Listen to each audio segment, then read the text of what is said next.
ক্ষীণতায় ভুগছেন তারা। সে জায়গা থেকে নতুন অভিভাবক কে হবেন আমরা কিন্তু আগেই বলে দিয়েছি।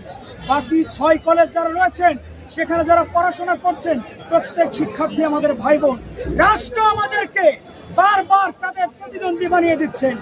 আমরা ঘোষণা দিয়েছি যদি 6 কলেজ তারা সেন্ট্রাল ইউনিভার্সিটি চায় তাদেরকে রাষ্ট্রের পক্ষ থেকে সেন্ট্রাল ইউনিভার্সিটি দিয়ে দেওয়া হোক।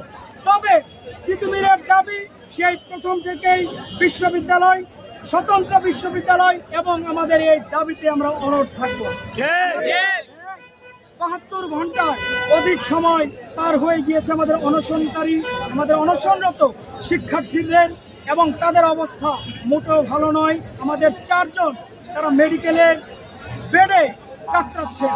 এই দুঃখ আসলে কাকে বোঝাবো? এই দুঃখ বোঝানোর মতো ভাষা আসলে তিতুমীরের শিক্ষার্থীদের নেই। রাষ্ট্র আসলে কি চায় পরিষ্কারভাবে এই বিষয়টা বলতে হবে আমাদের। আজকে ঘোষণা ছিল Barasat barricade two Dhaka north city, অর্থাৎ ঢাকা উত্তর তিতুমীরের শিক্ষার্থীরা ব্লকেট করে দেবে।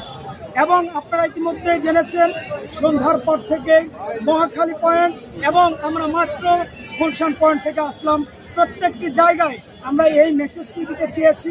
আমরা জনদুর্ভোগ চাই না, আমরা জনভোগান্তি চাই না, কিন্তু রাষ্ট্র আমাদের কথা শুনতে চায় না। আপনারা যদি আলোচনা করতে না চান সরাসরি বলতে হবে আমরা আলোচনার জন্য প্রস্তুত নই।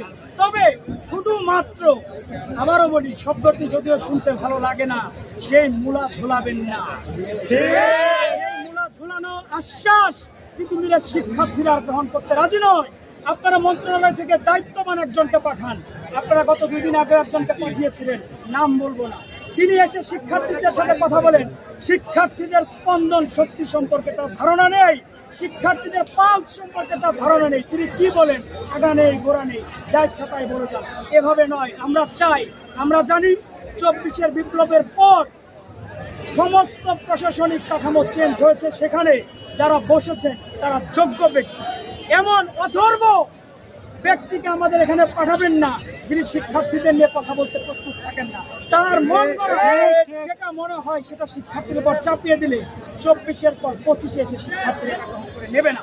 এবং আজকের পর আমরা আমাদের যেহেতু বিকেল 4টা পর্যন্ত সময় বাঁধা ছিল, আমরা আলোচনা করব আবার। এবং আপনাদের নোটিশ, যে নোটিশ মন্ত্রণালয় থেকে দেওয়া হয়েছে সেটি আমরা প্রত্যাখ্যান করছি। কোনোভাবে সাধারণ শিক্ষার্থী এমন অকার্যকর নোটিশ গ্রহণ করে নেবে না। আপনাদের বলা ছিল আমাদের 7টি দফা রয়েছে, সেই 7টি দফা এক দফাতে গিয়ে পরিণত হয়েছে। সে দফাটি হচ্ছে তিতুমীরের সামনে আসবেন, দায়িত্ববান কেউ একজন আসবেন এবং ঘোষণা দিবেন আজ থেকে তিতুমীর কলেজকে রাষ্ট্রীয়ভাবে তিতুমীর বিশ্ববিদ্যালয় হিসেবে স্বীকৃতি দেওয়া হবে। আমরা পড়ার টেবিলে ফিরতে চাই, আমরা আমাদের পড়াশোনায় ফিরতে চাই। আপনারা কেন আমাদেরকে বাধ্য করছেন? রাষ্ট্রের কেন যেন অলিখিত একটি সংবিধান হয়ে দাঁড়িয়েছে। যদি জনদুর্ভোগ তৈরি না করা হয়, মানুষের দুর্ভোগ তৈরি না করা হয়, রাস্তায় যানজট তৈরি না